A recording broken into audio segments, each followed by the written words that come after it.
Hi everybody. This one's kind of hard for me to make, and for a couple of reasons. One, first of all, my allergies have really kicked in, and I'm outdoors. But you know, it's kind of good to be in a situation of duress when I'm talking about somebody that's in a situation of duress. When I have a message for someone who's in a situation of duress, because it provides empathy, you know, to try and.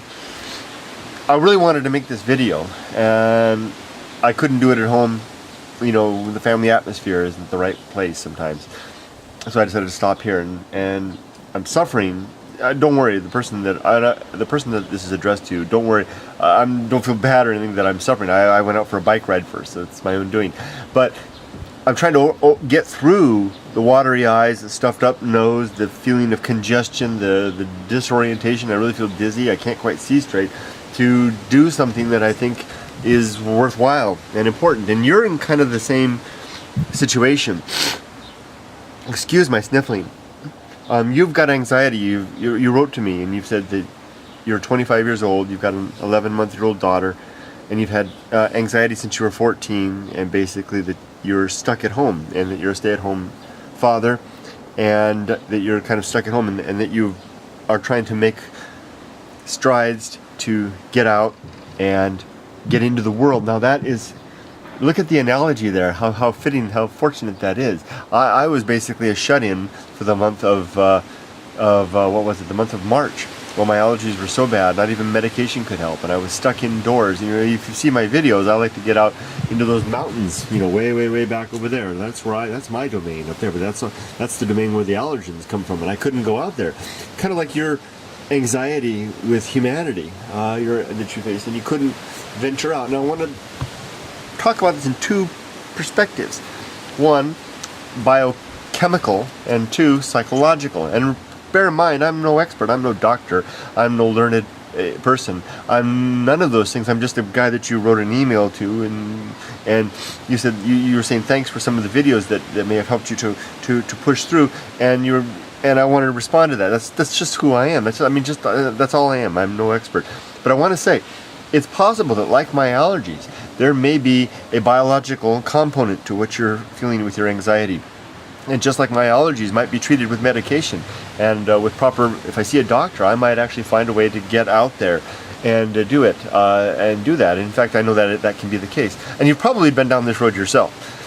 And you probably know exactly what I'm leading to. You know, maybe you can get some medical help with your anxiety, and that's all I wanted to say to that. An obvious point, I think, from reading your email, that there's probably one you've dealt with many already before, but we need to get it out there. So let's come to this. What if that's not the case? What if it's more psychological? What if it's more conditioning, experience in your life? Who knows what that's leading to that? Well, if you were living in a place that was inherently dangerous, like I remember a neighborhood I went through in Jamaica, where I got mugged and at gunpoint. Excuse me again. And I remember that was a dangerous neighborhood. I wouldn't want to go outdoors if that's the case. So if you're in that kind of environment, which I doubt you are, then that would be understandable.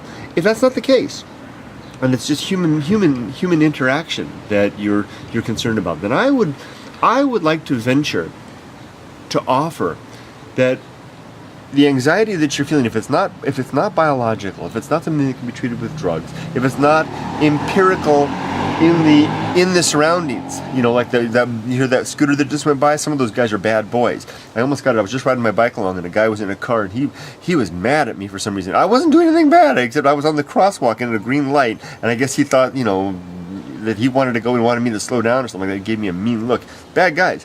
If it's not one of those guys, if it's not bad guys, it's not medical stuff, then obviously, clearly, it must be something in here. And I'm not accusing, I'm not pointing an accusing finger, but I'm simply saying that there are states of mind that prevent us from stepping out. And I have a lot of experience with this because, first of all, I'm on the converse side. I'm a guy who, from boyhood, and largely due to the way I was raised, I was encouraged to step out. I was encouraged to encounter danger, and I was encouraged to move out into it. And I quickly learned that danger is real, but also overrated in many cases, as long as you take proper precautions. And I'm also not adverse to getting hurt, and I actually enjoy that within reason.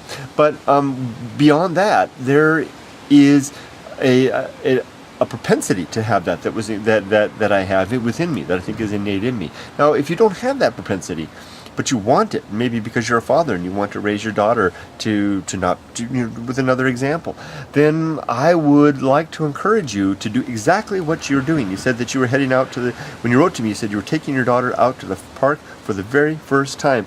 And I want to, when I read that, I wanted to jump up and join. In fact, I will. Here, let me do this real quick here, because it's the kind of thing that, even though I'm barefoot, it's the kind of thing that it makes me want to jump up and joy. Yeah, go. You did it. You pushed through and moved out. And even if you didn't, even if you backed out after you wrote to me,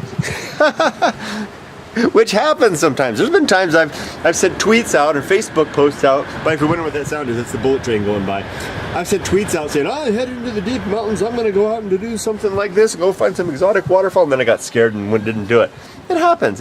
But the very fact that you wrote to me, the very fact that you've got the seed planted in your head, the very fact that you're exercising the impulse, and I think you are so expertly, or not expertly, you are well motivated because of your daughter to do this. I think you've got the head of steam is building up. Whether you've done it yet or not, and if you have, congratulations. I think you are making the steps towards doing it. So let's just take it this way. Clear out. Find out if it's medical. If it's not medical, find out if it's just the way conditioning, the way you were raised. Check your fears. Are they rational fears? Are they fears that are grounded in real objective reasons to be fearful of going out? If not, then it's going to take some conditioning. You're going to need some conditioning on your own. You're going to have to do what you're saying. Exercise your thing. And I made a video, I think it's on the Softy Papa channel, about exploring. It's titled Exploring in Remote Places. And I talk about how I basically screw up the courage as Softy Papa to venture alone into deep wilderness areas. And there's a process to it. It's a step-by-step process that leads up to it. I like to recommend having a look at it. I'll put the link up here to adventuring in remote places or something like that, whatever it's called. Anyway, consider that process, if I may offer a recommendation. And I think you are on the road. You are only 25 years old. This is not an impossibility. As you get older, it gets harder. And I gotta tell you, gotta do it now. Do it now. It really does get harder to change, to break out of the mold a little bit. The older you get. Some people write back to me and tell me that that's not true, that it gets easier for them in some ways. But I believe that whatever they're doing, some people have a strong motivation, but for the most of us, we're kind of set into whatever mechanisms, whatever tracks. It's like, slot cars. Whatever wears down over time, and eventually the trough is so deep that we can't get out of it in our old age. So do it now. Do it now. Do it every day. Do it every month initially, maybe every week after that, and every day, hopefully after that, and then exercise the ability to move out. And please contact me. Let me know how it's going. I want to be your cheerleader as you do it. You after all know, as you said to me, you've got the ward, the charge, the wonderful responsibility of an 11-year-old that you want to show the best example possible. Not that you're a bad person for doing for what's happened to you so far, but you are a wonderful person for trying to make a change for the positive in terms of being an example for your daughter, and it'll make a better life for yourself as well. And so, okay, friend, well, I'm going to sign off for now. Look, I'm feeling better just doing this effort. I pushed through the allergies to come make this message to you, and you made me feel better because of the challenge of trying to figure out what I could say to you. Not that it was a challenge necessarily, but you know what I mean. It's like it's a deep thing, it's a heavy thing, and sometimes I don't know exactly what words to say, because sometimes it's more visceral. And how do you take the visceral feeling and make it into words? But with your help, I did. Hopefully it'll have some meaning to you. Certainly helped me.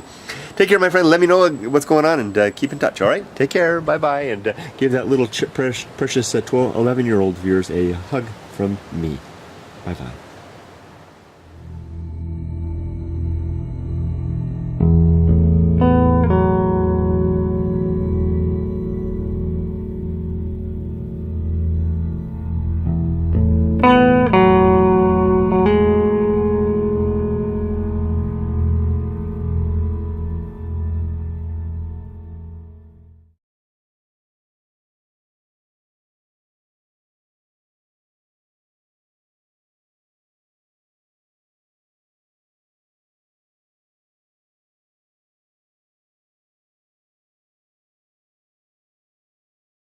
I really wanted to make this video, and I couldn't do it at home. You know, the family atmosphere isn't the right place sometimes. So I decided to stop here, and I'm suffering. Don't worry, the person that this is addressed to, don't worry. Don't feel bad or anything that I'm suffering. I went out for a bike ride first, so it's my own doing. But I'm trying to get through, and you've had anxiety since you were 14, and basically that you're stuck at home, and that you're a stay-at-home father, and that you're kind of stuck at home, and that you are trying to make strides to get out and get into the world. Now that is, look at the analogy there, how fitting, how fortunate that is. I was basically a shut-in for the month of the watery eyes, the stuffed up nose, the feeling of congestion, the disorientation. I really feel dizzy, I can't quite see straight, to do something that I think is worthwhile and important. And you're in kind of the same situation. Excuse my sniffling. You've got anxiety. You wrote to me and you've said that you're 25 years old, you've got an 11-month-old daughter. Hi everybody. This one's kind of hard for me to make, and for a couple of reasons. One, first of all, my allergies have really kicked in, and I'm outdoors. But you know, it's kind of good to be in a situation of duress. When I'm talking about somebody that's in a situation of duress, when I have a message for someone who's in a situation of duress, because it provides empathy. You know, what was it, the month of March? Well, my allergies were so bad, not even medication could help, and I was stuck indoors. You know, if you see my videos, I like to get out into those mountains, you know, way back over there. That's my domain up there, but that's the domain where the allergens come from, and I couldn't go out there. Kind of like your anxiety with humanity that you face, and you couldn't venture out. Now, I want to talk about this in two